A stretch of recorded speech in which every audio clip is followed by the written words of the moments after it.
Hello and welcome to Check 1 2, where we give you the lowdown on testicular cancer by talking to survivors, advocates and supporters of testicular cancer awareness here at the world famous podcast studio Glasgow. Today's guest is Euan Hamilton, amateur rugby player for Ayr Rugby Club, a full-time tree surgeon and all-round harder bit of kit. Ladies and gentlemen, Euan Hamilton.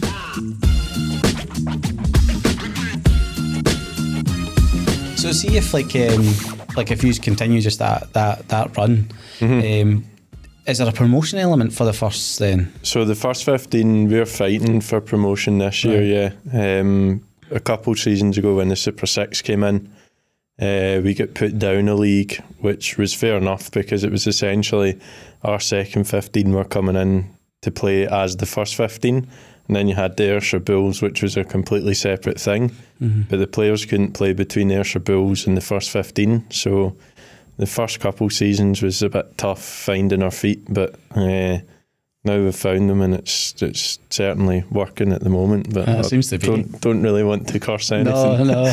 What do you think's been the uptake in because obviously you're saying that the club of what do you call it, they're getting more and more folk interested to play. Is there been anything that's going to cause that? We've got a new coach this season, right. Grant Anderson. He used to play at the club he's been at the club as long as I can remember. So when I was like 5 and things, I used to be mascot, taking the tee out on the park, and Grant was always there. And then a couple of seasons ago he left the club just to spend more time with his family, kids and stuff like that. It's understandable, but and then last season he ended up moving to us for this coming season, and he brought a couple boys down with him that have brought something to the team as well, and the competition for places is just crazy. Right. So you can take 20 into a game day squad on a Saturday, and then the rest go to the second 15. So the second 15 squad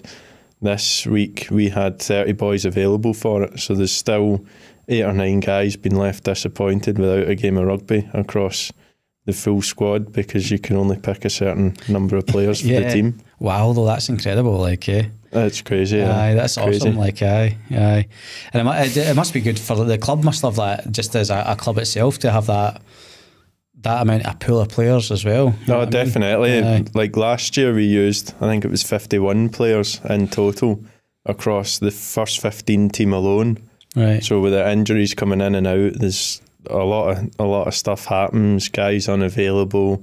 But yeah, it's mad to think the way that it's all going. But we've had, like the club this year, there's been a certain amount of buzz around it, and it has just been little changes made with every event being kind of made bigger and stuff like that. So yeah, it's definitely made a difference to the boys. I think you can see that as well, on the social media side of it. I don't know if there's some change there because it seems to be you've got loads of content going out as a club as well. And I think that obviously influences people's eyes being on the club as well. Oh, definitely. But I've always said there's been probably the biggest family club in Scotland as it always really has been.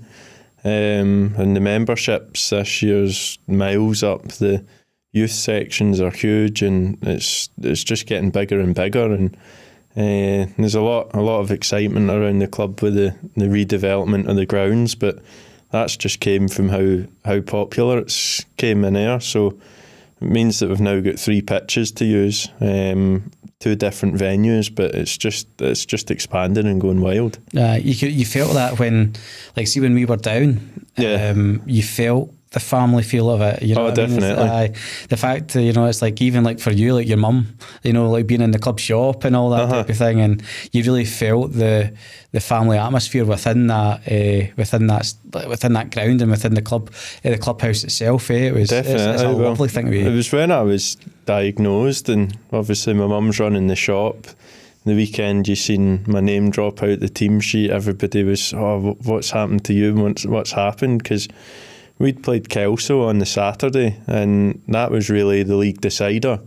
And that was away to Kelso down there. So long bus trip, and got off the bus, and it's just the full pitch was just covered round the sides of Kelso fans. and it was a really hard place to go play. We ended up losing the game. And then that following weekend was when I was diagnosed, and everybody was kind of queuing up at the club shop, and my mum was, what are you looking to buy? And they were, I'm not, I'm just here to say how you doing, and everything really? Like that. Yeah, that's lovely. Just taking care of her, so that was really nice. But definitely a family feel about the club, as you say. You can feel it, mate. You definitely can. But so thanks for coming on this and coming on the Cahonas podcast. Problem. I know, you've been a massive supporter of Cahonas since your diagnosis and stuff. So again, can't thank you enough for not only kind of reaching out to us anyway, but you know, all the kind of stuff that you've done to help raise money for Cahonas as well, because it allows us to continue to do stuff like this. You've got this boxes for guys who are going through treatment, so thank you for me and Richie. No problem. Honestly, mate, it means the world to us. So just to kind of kick us off, will you tell us a little bit about your kind of testicular cancer journey, if that's all right? And so I was away for a weekend away, and just I felt kind of normal and everything, but the week before I do tree surgery, tree climber, so got my harness and all my gear and stuff like that, and you get comfortable with your stuff. There's never a change to it, and just was putting my harness on the Thursday, I think it was, and noticed it was a little tighter around my left hand side, and chainsaw trousers were a bit tighter as well. Didn't really think anything of it, and then obviously went away, and just my head was kind of thinking over the weekend. But I didn't really want to do anything about it till I got home, which was the Sunday. And the Sunday night on my way back home, I phoned NHS 111 and explained to them kind of what I was feeling. It was like my left testicle was just hard. There was no lumps that you felt on it, but it just felt hard and heavy. That was about it. So I phoned them, and they said, yeah, come up and we'll check you out. So went up, and they took blood tests, and they wouldn't let me leave until they'd got the blood tests back. But with Ayr Hospital, they have to drive them to Irvine, so I was sitting about for a while, right, just waiting on them, and ended up getting them back, and they'd booked me in for ultrasound the next day. So came back the next day and seen one of the doctors there. He's Dr. Little, and he had a good feel and just diagnosed me. He says I can feel lumps on it, but obviously someone of more experience is more suited to actually having a look at it. And I think that's a big problem, is that people would never really want somebody else to look at it, but it's a big thing that you really need to do. So he had a feel about, and then just says, no, we need to ultrasound you, and ultrasounded, and that was it. He said, yeah, that's testicular cancer, that's what it is. And I thought, all right, that's the end of it then. And he said to me, well, we'll get you CT scanned as well, just to check if there's any spread or anything. So I had in my head that I was just going to get operated on and taken out, and that was me done. But on my CT scan, there came up 2 spots in the lymph nodes in my back and 2 spots in my lungs as well. So right. That's what the ultrasound came back with, and from then it kind of dawned on me the severity of what was happening, and I'd never really processed it fully until I went home that day, and it kind of hit me a wee bit, but not as much as I thought something like that would hit me. So then that was a week later, I got operated on, and they removed the affected testicle, and then I went on holiday for a week. I just decided to sun myself because I couldn't think when I was next going to get away. Which I still think's wild, the fact that you went on a plane with, almost a 10-inch scar. I know. Well, I was worried about it, but My girlfriend, it was funny seeing her wrestle the cases through the airport for once. It wasn't my responsibility that day. You're like, oh darling, I can't lift anything. I know, but I'll maybe have a wee beer. So I was fine after it, and then 2 weeks later I got the call to say come up to the beach, and that was the Tuesday. So I went up just thinking, we'll get a final answer of what's happening today. And the consultant there, Jeff White, he said to me, he said, his exact words were, go home, pack your bags, son, because you're coming back here on Thursday. And I thought to myself, well, that's it. That's my next few months set out for me, and that's what's happening. So ended up going back on the Thursday, and that was the start of my treatment. So it all happened quite quickly, as I say. I think the start of actual chemotherapy was 4 weeks after diagnosis, something like that. So it was found quite quickly and caught quite quickly. Yeah. I think, see when you had those initial scans and you were told, it's testicular cancer. Yeah. And then after that, hearing that, you had your lymph nodes and then your lungs, did you have any inkling that it could do that it could spread to other places from your testicle? Or was it I never had an inkling that it would do that, but obviously I tried to stay off Google as much as possible, and it's always a good shout. Stop looking at things and just let the people who know about it tell you about it. That's what I've always done. Yeah. And I ended up, that's the Kelso game, I was short of breath on 60 minutes, and I was kind of like, what's happening to me? I've never been like this, but never gave it a thought at the time. And then when that diagnosis came, I thought, okay, maybe that's got something to do with it. But no, I never thought in any way that they'd be linked at all. So, So see, when you were at the Kelso game, and looking back on it, was there anything even before that you went, oh, maybe I felt maybe tired the week before,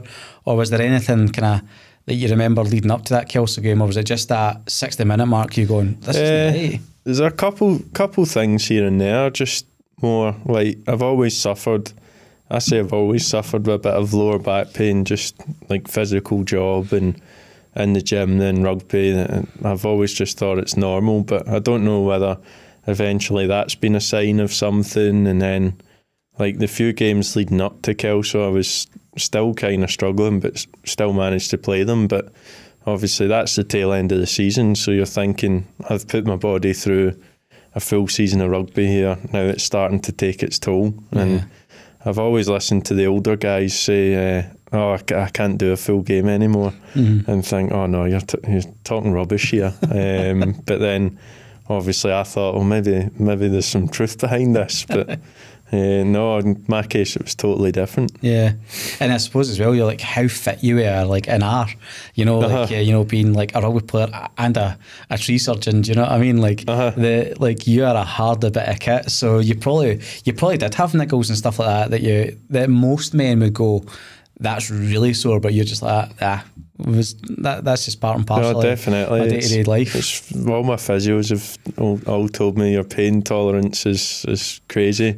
You see some of the boys on a Saturday come out the changing room like a mummy or something like that because they've got that much tape round them. Oh, really? And I'm just out with my lifting blocks on, and that's me. But I've never, to this day, really had anything that's kind of stopped me from doing anything. But obviously when I questioned that, thought my lungs were a wee bit struggling at that Kelso game. I kind of thought there might have been just effects of the season, but no, it's obviously different.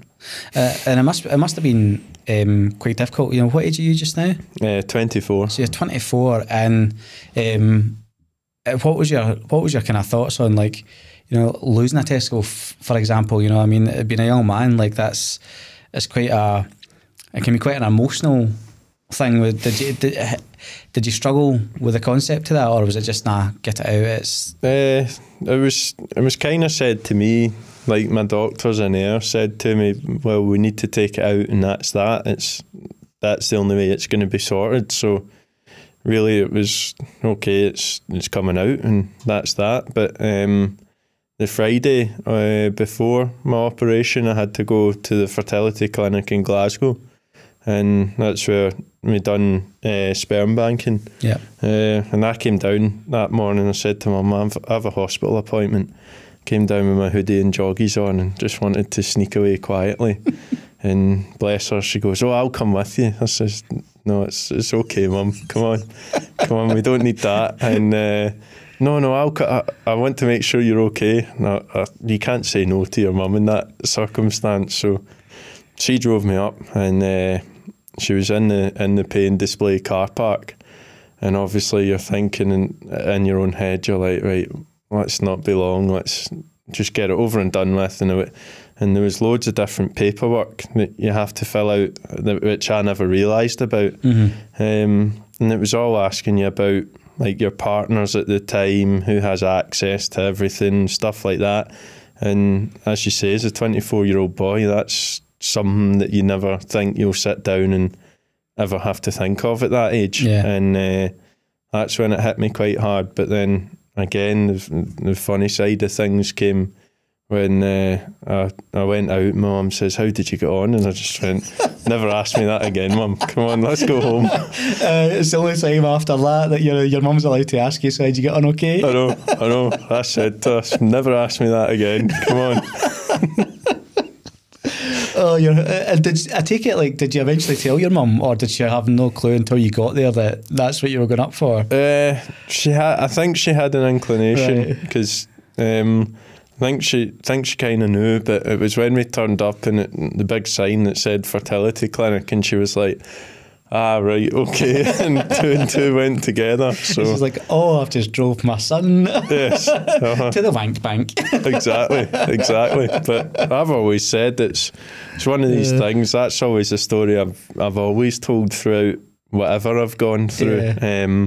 With it, because I think at times if you don't see the funny side in it, it's all a bit doom and gloom. And I was sitting in the stands so that was the Friday, and the Saturday the boys had a game, so I was sitting in the stands and I was just telling everybody about that story, and they were in hysterics, all texting my mum saying, "He's great, he's just a joker, he's cracking on with what's been given to him," and that's that. But I've always said, if you dwell on it, it makes it worse. So it definitely can. And it's funny, like, we've just kind of spoke about this as well, like with another guest, is that that humour, that levity does bring a little bit of kind of comfort when you're going through something like that, you know what I mean? Like, definitely.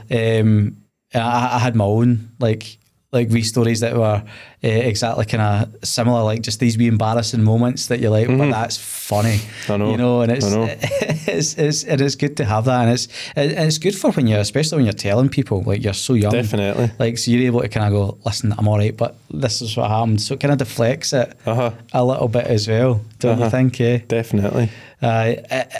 Coming back to that kind of paperwork thing, I remember, like, obviously going through that, and you know, I was sitting there with my wife, you know, I was 30 when I got mine, you know, long-term loving relationship, and you're like, right, even those questions were hard for us. Yeah. You know, so being 24, you know, I suppose I'm not using the word single as in you didn't have a girlfriend, but I just mean single as in not married, you know, no kids. Yeah, no plans for the next couple of years anyway. And then you're forced to think about, you know, how do I use this? How do I do it? That must have been, like, when you're saying it was Ireland, I mean, that must have been quite something. Like, did that really just kind of bring it home that this was a kind of bigger thing than you thought? It definitely brought it home, because, as I say, I thought it would be something that would affect me for maybe like the next 3, 4 years, 5 years sort of thing. But when you're sat down and asked questions about that, like, as in, they were saying it's 10 years down the line, and then if you want us to keep it on, then we can, but you need to pay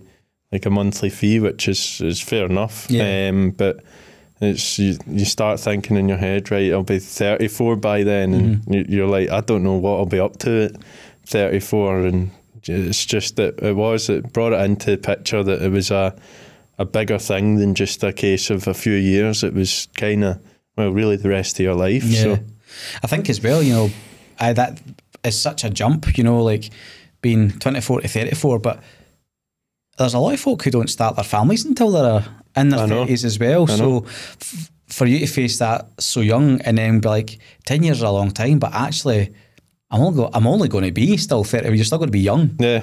And then having to go, right, you know, because you'll presumably not know what your fertility is like now. But I had to have that, you know, this isn't quite clear cut. And then the thought of then in 10 years time going, right, do I need to have to pay for X, Y and Z as well? Definitely. Yeah. It's just, as I say, it's just something that you never really consider thinking about. No. That's that. I remember going into one of the fertility clinics that I was in. It was after I had been through my treatment and everything, so I was still having problems with my fertility at that time. So I went to Forth Valley Royal to give a sample rather than having come through to Glasgow. So I went to Forth Valley Royal, and in the hospital at flu season, there's these pictures of staff that say like, get your flu shot, right? And I'm pretty sure they're all over Scotland, right? But I walked in and it's this tiny wee pokey room, shut the door, and I look up and it was a woman who I'd worked with for 20 years was on the picture. And I was like, oh no. And I know what I'm in there to do. And I'm like, right, she's watching down on me. So I peeled off the poster and I went, sorry darling, you're not looking at this. Do you know, it's wild, like having to do these these fertility things. And again, I think just even all of that brings a little bit of humour to these situations. Definitely, yeah. It's something, I've always said, it's something I never even thought about having to do even when I got diagnosed until I was told that you had to do it. But it's difficult thinking about it at times. And then, in all fairness to them, they're really good. They just say, if you want to make a change or anything, just phone up and we'll make that change for you. We'll do the admin on it. But it's at times you just sit there and you think that was like a really crazy day in the whole process of what actually happened. How was your chemo like when you started your treatment? Like obviously like it affects everybody really, really differently, and everybody I've spoke to, they've had various types of chemo. What was the kind of chemo that you got? The chemo I got, I think, was BEP chemotherapy. So it was the main drug on it was the bleomycin, but I went through it.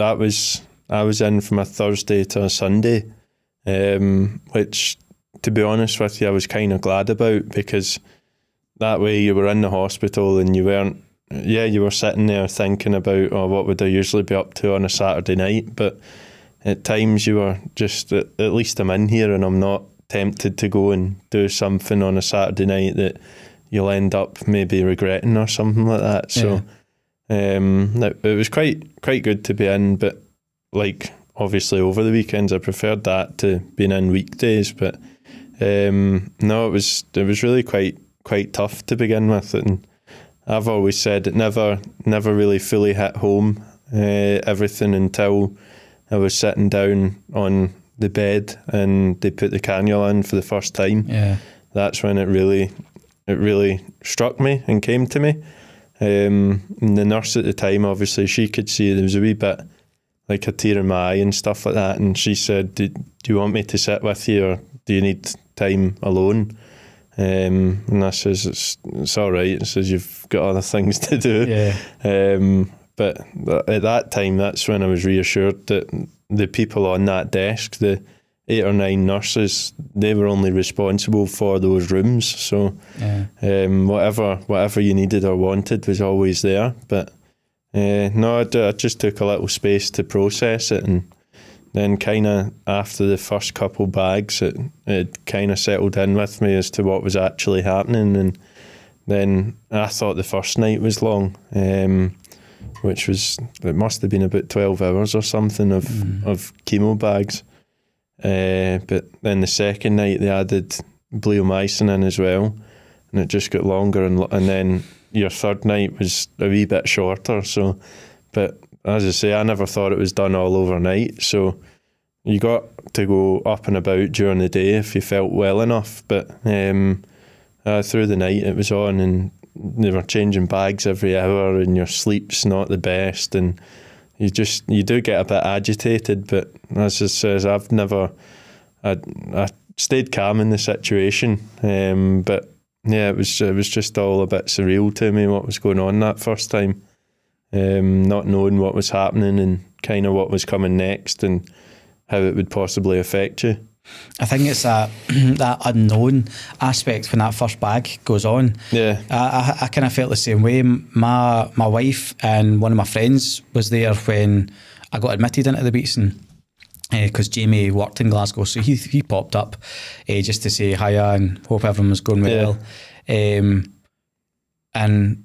because we had the same, so I had BEP as well, and you realise that it's at night, you're like, oh, okay, right. Mm-hmm. So I was there for hours and hours before that first bag went on, and I remember like my wife not really wanting to leave because it was like it was getting close to the time. But then when that first bag goes in, and I don't know what I was waiting for, but I remember like the cannula being in, and then the bag starting, and obviously over the years I've had fluids and stuff like that before, and I was sitting there waiting.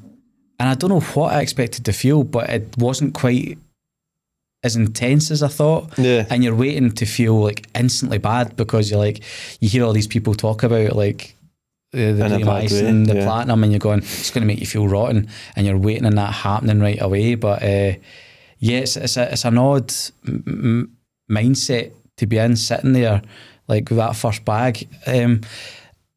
Did you feel something similar? Were you just kind of like, I don't know what's going to happen here type of thing? I didn't really know what to expect, to be honest, but the first 3 bags that went in were the saline, and obviously it's just salty water really, so it was fine with that. And then I thought, right, the next ones, these are going to be like the big hitters really, and I never really felt anything. But the worst one I found anyway was the Piriton, or the antihistamine that they give you before the steroids. I don't know what it was about that, but as soon as they gave you it, it was like half an hour later I was just asleep, gone. Oh, yeah. And that was it. I don't know what it was, but obviously they came in and changed bags, and at times I woke up and I'd have my 4-hour bag up and I'd be like, where's the time gone? But, that was something I didn't expect, was just one of the ones that's supposed to help you was the one that actually just completely flattened you, but not in making you feel a bad way, you just fell asleep, and that was that. But I remember the first night, I'd done all the drugs, and I thought, right, it's just the 3 salt bags left, the 3 salines, it'll be fine. And the first bag get changed over, and I just remember a nippy sensation going all around me. I was like, that's not nice. I was looking forward to getting onto these because I'm nearly finished, but I'd rather not have them now. You do, you're like, oh God. I know. It's when you talk about the antihistamine that they give you, it's quite strong. It does make you feel sleepy. It's that first like bag change where you've dropped off, and they come round with a torch and they're waking you up, and they're like, what's your name, your date of birth? And you're like, what year is it? You know, exactly. You're kind of getting waking up like, what? That's quite disorientating. 1 o'clock in the morning and torch in your face. You're like, there's a really. I can't remember if I sent you this picture as well, but there was that picture of Limmy when he gets wakened up and it's a bright light and he's like this. I think you did. That's exactly what it feels like, eh? Like a burning light. I don't know, just put it in me. I know. But it's quite incredible, and it's amazing to be able to sit down and talk to you about it, because like you are so young, like, and I don't mean that like patronisingly. It's like you're a young, fit 24-year-old, you know, who is having to go through such an invasive surgery, you know, and then having this wild chemical ride of blasting cancer cells away, you know, and it's a hope that, you know, this can reach as many people who, unfortunately, who are going to be your age, and going through it. So it's a great thing to be able to sit and hear your experience of that as well. Having like those first kind of like that first kind of round of your chemo, and going home? What was it like for you going home? Were you going home was fine. My girlfriend, she picked me up at midday.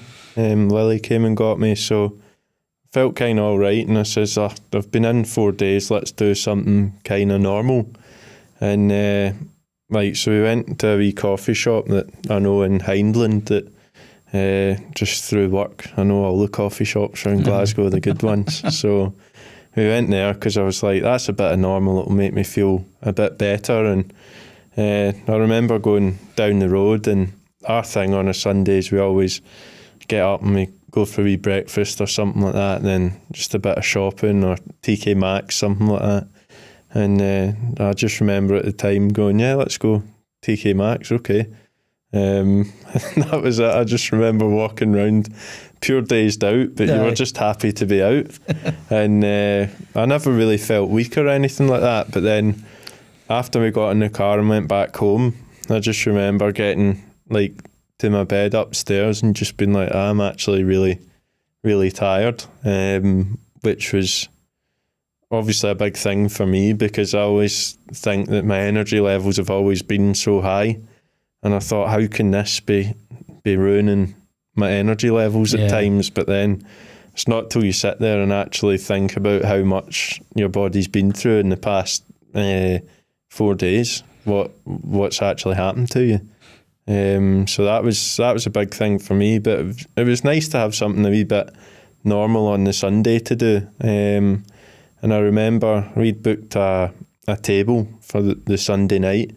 Obviously, I never knew that at the time I was getting the chemotherapy because it all happened so quick. Yeah. So that was booked, and I know the restaurant quite well, so I phoned them up saying, can we have a takeaway? So that was a nice treat as well that they done for us. But it was just very normal afterwards. And then I remember the Monday waking up and feeling a bit slow and sluggish, and I thought, that's to be expected. My appetite was a wee bit low, but when I say my appetite's low, it's probably eating the same as a normal person, if not more. And then the Tuesday, I remember feeling a bit better, a bit more myself, and got up, made a bit of food, and just kind of chilled out all day. And then the Wednesday came, and that's what I was laughing with my consultant about. I had in my head that this can't be affecting me this much. And on the Wednesday I went out and thought I'll test myself, see how far I can go. And that was it. I was jogging on the Wednesday, and I thought it can't. And I got to the 4K mark, and usually at 4 kilometres I'd still be absolutely fine. Yeah. But I just remember thinking, I can't go any further. I can't do this. And then I sat on the wall down the bottom of the woods for about 20 minutes, just regathering myself before walking home, because I couldn't make it that last wee bit. And that's when I thought, okay, whatever this is doing to me is pretty major. Yeah. And again, that's another moment where it kind of dawned on me what was happening. Yeah. So yeah, that was a big moment. I think as well, like it's madness though that, you know, really at that point you must have been, what, 2 months post-surgery? Yeah, more or less, more or less. I had a full round of chemo, and you're like, yeah, I'm going to go out a run, and you run 4K. After, I had trouble standing up straight. I think it was in 27 minutes or something like that as well. And I was being really hard on myself. And then I went back in on the Friday for my jag, and all the consultants were like, you're proper mental. I don't know what is up with you. You're clearly made of something, because wow, I mean, everybody's chemo affects them differently, and I know there's folk who, but the fact that you, again, 2 months post-surgery with a lateral incision, and you're running 4 kilometres and still giving yourself a hard time for 27 minutes. I remember, obviously, we had got introduced through one of the women at the Teenage Cancer Trust. Yeah. And then that's how kind of your involvement with Cahonas started. And I remember that those first couple of kind of text exchanges, and you telling me that, I was like to Richie, this kid's something else. Like this is an interesting dude. Like, you know, the fact that you're a rugby player, tree surgeon, went through chemo, and now you're out a run. I was in awe of you. I remember you texted me back just saying, I don't know how you're doing it, and you said you still make me feel bad, even though you were obviously down the line of your treatment, and I was right in the beginning of mine and still doing stuff like that. Oh, I couldn't believe it, honestly. I was like, God, this guy's going through all this, and I can't get a fully fit person. Yeah, not fit in terms of gym fitness, but like this fully fit human being, and I'm like, oh, it's raining outside, and you're like, I have a 10-inch scar, just had chemo, and going, now I'm going out a run. I was like, yeah, that's a different type of human being right there. So definitely. And the support for the club that you got, you know, by the looks of it from our point of view, was massive. The community looked as though they really got behind you. How did that feel when all that started to kind of gather momentum for you? For me, it was huge. So I've been at the club since I was 4 years old. So that's kind of 20 years I've been there. And you grow through, obviously, all the teams, all the different people that have coached you, all the different guys that have played with you, and you just think there's some amount of people that's been involved in your journey in rugby, and that's what I said to a lot of people. It's that support from the club's been massive for me. I think it's been really important in what actually happened. But it's little things like our coach at the time. He texted me saying, "I don't want you to feel uninvolved."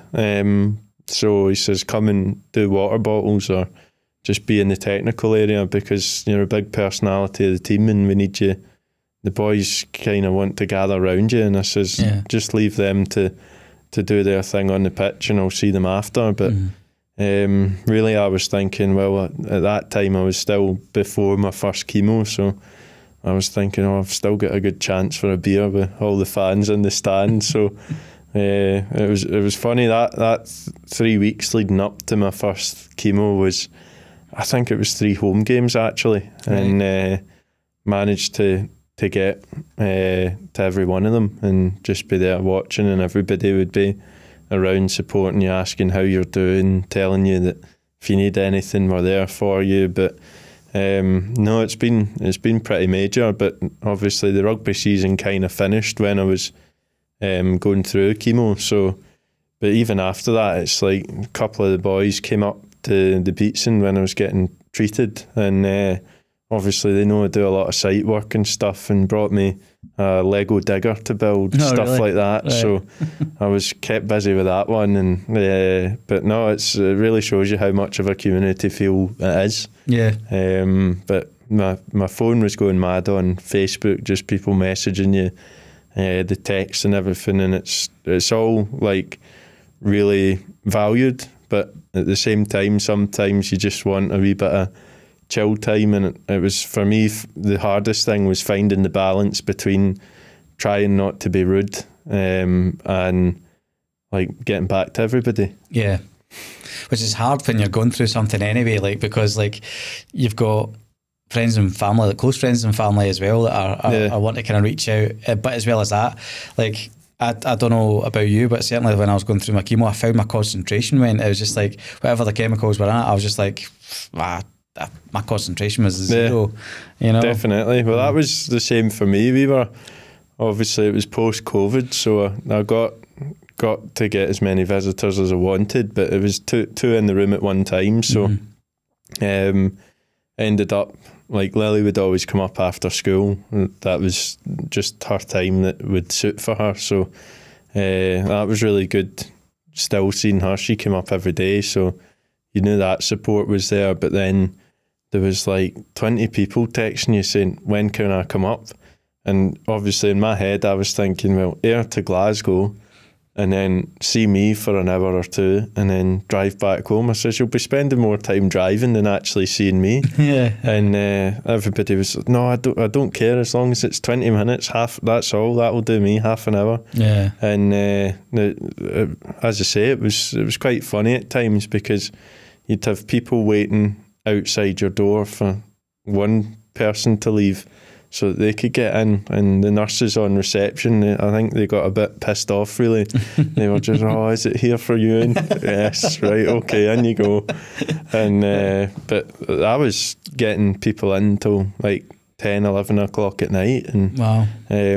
But I've always said I think that's helped a big part as well, because if you'd have been seeing folk from like 3 o'clock till 11, you're quite tired anyway. So when 11 came, you could just sleep till 8 and know that nobody's coming in, and then the next day from 8 o'clock onwards is your own time really. So and no, it was nice to see as many people come up as they did. Yeah, which is amazing as well, and it's a testament to you as a person as well, that you had all that support and folk want to come and see you.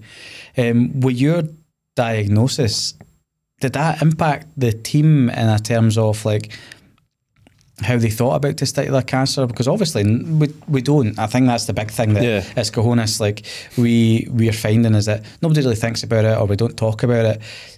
Is that something that's changed, within the club now that you've kind of been through your journey? I think so, yeah, but I don't think it's as much kind of what I've done for the club. It's more, obviously, I've been through it, and then we got involved with one another, and obviously I brought you down for the Dash of Pink Day, and then awareness kind of went up from there. But you still walk about the clubs and you see the Cahonas poster and all the leaflets, the handouts, and my mum was putting one in all the bags from the shop and everything like that. So I think it's just the fact that it's been plastered everywhere now that it's a lot more like people are a lot more aware of it. But I've always said, like, the team themselves, I think, were quite hit by it, because I've always been one of the more lively ones. Like, you'll get the guys that, fair enough, they're in a different stage of life, and so it's Saturday night, I've got a birthday party on the Sunday for the wee one or whatever, and I was always, right, it's Saturday, who's having a beer sort of thing. And like, that was a big part for me, was the social side. I've always played for us, never really the aspect of making it professional, because I've got my career, and then I just like to play a game of rugby. Sometimes it just happens that I'm quite good at it, so you end up getting in the first team. And but as I say, big thing. Just, it was a complete change. Yeah, and it's interesting that though that there has been that kind of that shift, and even just conversations about it, and I think you, having been through that, you probably will find that even if they don't say it, your teammates will have a very different outlook on doing self-checks, and really grateful to your mum for putting the leaflets in the bags. I didn't realise she was doing that, so that's completely amazing that she does that as well. So if she needs any more, we'll send them down. So I just let her know. But it must be difficult then, like, so see, how long are you post-treatment now? I mean, you're still getting your checks, but how long are you? I think that must be 4 months. 4 months post-treatment. So you've had your surgery, you've had your chemo stopped, you've been given, like, your checks have been good since you kind of stopped? Checks have been good since, and how is that, again, as somebody who is a kind of young fit athlete, you do tree surgery as a business as well, which is beyond graft. I would imagine. How do you cope with that? Like, physically, you look amazing. Like, you look like you're kind of back to kind of full fitness. Yeah, more or less. Yeah, you back playing rugby? Back playing rugby. Yeah, I'm back. Been back all season, so kind of, I think our pre-season started the 4th of July, something like that, but the first session I was unavailable for, but the Thursday I was available for, so I kind of pitched up at that thinking like a couple of weeks post chemo, this, that, and I just thought we'll see how it goes, but I wasn't putting any expectation on myself.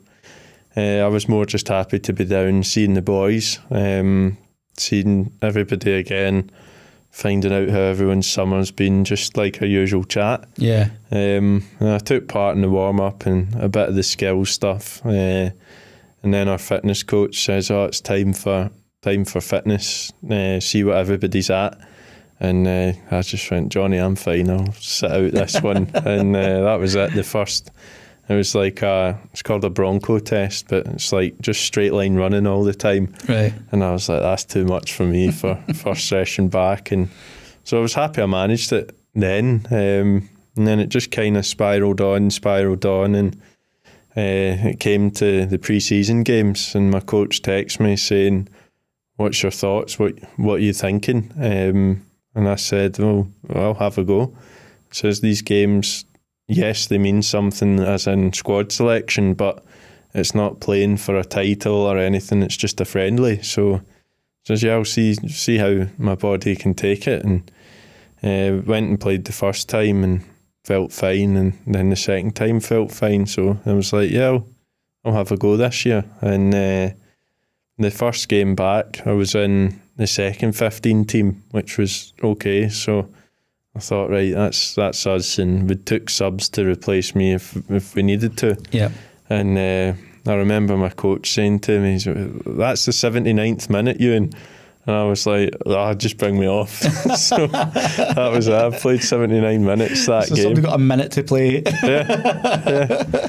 And I just remember coming off that day, and again, that was a big moment for me to say, maybe I'm back to a wee bit of normal again, and we'll see what happens. But that day, the first 15 were playing, and they'd picked up a couple injuries. And it just so happened that they were in my position, and ended up getting a text from my coach saying, how are you feeling about being on the bench? Because we've lost kind of 2 or 3 guys in those pivotal roles. I says, that's fine, put me on the bench. It means I'm playing 20 minutes, not 79. And then I think it was that game where one of the other boys that plays in the second row, he got injured, and my coach kind of looked round at me, and I was like, okay. And that was it. I was on, and that was first half. Well, the second half, I played the full second half. Right. And I remember, it's always stuck with me. My coach said to me, he just went, go have a good game, but don't do anything stupid. I know you're eager to play. And it just repeats over and over in my head, because I know a Tuesday night we'll sit down there and he'll just go, Euan, you done something stupid, and that's that. But no, then I think it was the week after that, or a couple of weeks after that, there was still boys dropping from injury, and I got a text again saying, look, I'm struggling here with squad selection. What do you think about Melrose away? And for people that know about Scottish rugby, Ayr Melrose is probably one of the biggest fixtures in Scottish rugby. And it's down at the Greenyards as well. Horrible place to go. And they've got the 4G pitch there as well. So it's not actual grass, it's artificial. So that's, again, harder on the body. It tires you out a lot quicker. And I was just thinking of all these things in my head, all these scenarios, and I just went, yeah, let's have a go at it. Yeah. And that was it. I went down, played, had to go at it, was left on the full game, and we ended up beating them down there. So that was, I think the score was 30-13 or something like that. So really good result for us. And then I just remember after the game, I got a little bit teary again, and it just kind of hit all back that kind of after that game, the boys, more than turning to everybody else, that all kind of turned in towards me, and it was a big team huddle at the end, and that was it. The coach said, congratulations, Euan, for full game, and that was that. So then we kicked on into the next week, and he just kind of says, I've no reason to drop you. And again, started that game and played that game, and it was fine. But then you noticed every game that went on, you started feeling little things, and then I thought, you've had a long time off, but usually through the summer you'd be in the gym, you'd be strengthening yourself, you'd be doing whatever, but obviously I couldn't lift anything. The only thing I could do was try to run, but eventually that defeated me. So yeah, that just kind of says, I know boys are going to come back from fitness and take positions, but I says, really, me and you sitting here, would we have ever thought that I'd be in an Ayr Rugby Club shirt this season? And I think the general consensus was no, but it's amazing sort of thing. So that's kind of been it. But the past few weeks I've kind of jumped between the two, just been used when needed. But it's always, as I say, it's always just been more a social thing for me. So all that matters is that I'm pulling on the shirt and still able to play a game of rugby. So I'm just happy to do that and be used wherever needed. But no, it's been a lot better. So yeah, good man, good. And how like kind of mentally you've been feeling after, like, now that you're done? You know, like I know for me it wasn't until after I had finished my treatment that it kind of hits you with a bang. Like you all right? Like kind of like that way, or still fine that way? Yeah, but again, I'd say it's a big bit of the support that I've had from like Lily, her family, my family, the rugby boys. It's like guys from work. They all, everybody's just kind of putting into you, and that's it. And it does help rebuild you. But it's as I say, I think a big part of it is being able to look back on things and have a wee chuckle to yourself and go, well, that was actually quite funny, thinking back on it. But no, I've not really struggled mentally with it. You do get the odd thought now and then, just thinking, like I was saying to one of the boys the other day, a memory popped up on my phone, and I was like, look at where we were a year ago. And I says it's mental the past year. You think what's happened between now and then, it is crazy. Yeah. It's when you look back over the year, and when you have like a cancer diagnosis within that timeline as well, you do look back at it and go, like, wow, that happened to me, but look where you are, and look how quickly you got back to where you are as well. I mean, it's quite an incredible story, yours, do you know what I mean? And it's one I tell everybody. It's like I talk about you all the time. It's like, listen, I know this guy. Well, I was sitting this morning getting a check up in at the Beatson, and my consultant, he said, any like symptoms, side effects? And I've always had the kind of buzzing in my ear thing. Yeah. Never really noticed the tingly fingers, but he's like, oh, you're a tree surgeon, you probably had that before you started. So, but I said to him, I'm feeling really tired, run down a bit recently, and just catching whatever's going about, colds wise and stuff like that. And he was just kind of sitting there, and I think he was thinking, hallelujah, he's finally there's something that's finally kind of tripped him almost. He's not superhuman after all. He's one of us. This boy is human. I've noticed with the hair growing back in, did you have curly hair before, or was it I had curly hair when it was longer before. It was kind of, but it is quite long for the time being.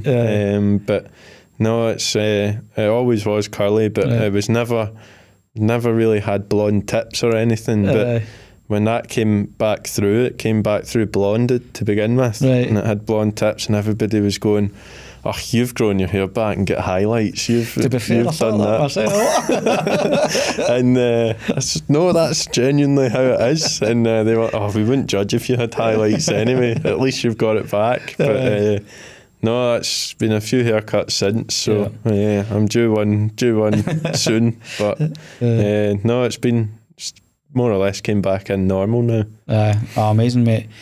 If, like, you know, somebody kind of that's young and going through this, what advice would you give to them? I would definitely say don't shy away from the fact of what's going on in your head and what you think's happening. And what you think could be the case of what you feel, and just go get yourself checked out. And if there's any doubts about it, it's better being told, no, there's nothing wrong with you, than sitting there for another 2 or 3 weeks leaving it and then that's 2-3 weeks more spread, wasted time. And when realistically, when you look at mine, how big of a difference was 3 weeks from your surgery to then beginning chemotherapy. So that's like a time period I always say that really matters to diagnosis and successful treatment. Yeah, amazing. No, thank you so much for like coming on here and chatting to me like this, mate. I know obviously been up here early this morning and done all your tests and being at the beach and I've got a long drive home. So yeah, thank you so much. Is there anything you want to kind of plug? You can, if it's the Ayr Instagram, your own Instagram or social media, it's up to yourself. You can no, not really. I'd just say to everybody just to obviously get on board with Cahonas, and I think there's a lot of charities out there that pull a lot of money in, but obviously it's something that's not really talked about as often as it should be, but it's the only really charity in Scotland that's doing the work that you guys are doing thanks for that, man, to really put it out there and raise the awareness of it. And that's why I've always wanted to help in any way that I can. And you've done that in spades, mate, so honestly thank you so much, and I say thanks for coming on the day, bud. No problem.